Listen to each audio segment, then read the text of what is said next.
Hi guys, இப்போ வந்து கோவக்காய் பொரியல் பண்ண போகிறேன். அதுக்கு 1/2 கிலோ கோவக்காய் நறுக்கி வச்சுருக்கிறேன். இதில் வந்து காய்ஸ் வெங்காயம், கடுகு எல்லாம் எண்ணெய் ஊற்றி கடுகு, கடலப்பருப்பு எல்லாம் பொரிஞ்சதுக்கப்புறம் காய்ஸ் வெங்காயம் போட்டு வதக்கிட்டுருக்கிறேன். அடுத்து வந்து கொஞ்சோண்டு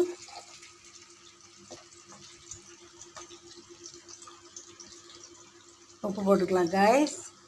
அப்புறம் உங்களுக்கு வந்து எண்ணெய் வந்து நல்லா வணங்கும், வெங்காயம் நல்லா வணங்கும்.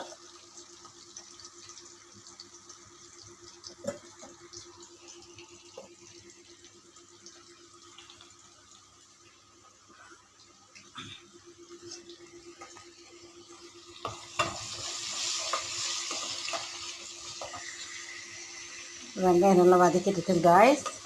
இப்போ வந்து வெங்காயம் நல்லா வதங்கிடுச்சு.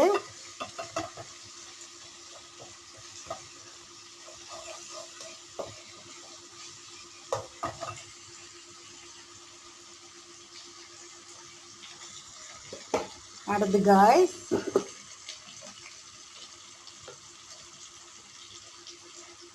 சும்மா 1 ஸ்பூன் மிளகாத்தூள், 1 ஸ்பூன் மிளகாத்தூள் போட்டால் போதும் காய்ஸ்.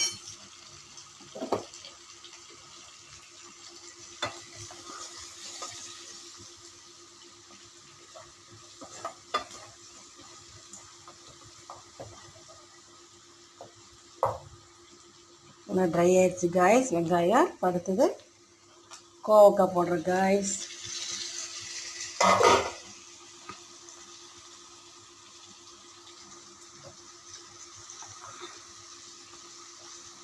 இது வந்து காய்ஸ் நம்ம ஒரு டம்ளர் தண்ணி ஊற்றி நல்லா வேக வைக்கணும். வெந்ததுக்கப்புறம் இறக்குற ஓரத்தில் ஒரு 1/2 மூடி தேங்காய் பூ போட்டு அப்படி பரட்டிட்டு இறக்கிச்சின்னா சூப்பராக இருக்கும் காய்ஸ். தேங்காய் சேர்த்தாதவங்க தேங்காய் நெய்யில் கொதிக்கலாம் காய்ஸ். இதில் வந்து 2 விதத்தில் நம்ம செய்யலாம்.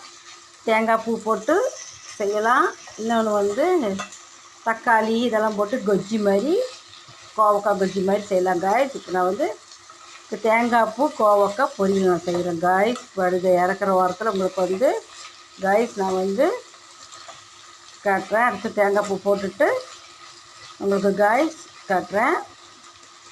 நல்லா வதங்கிடுச்சு. இப்போ அடுத்தது ஒரு டம்ளர் தண்ணி ஊற்றி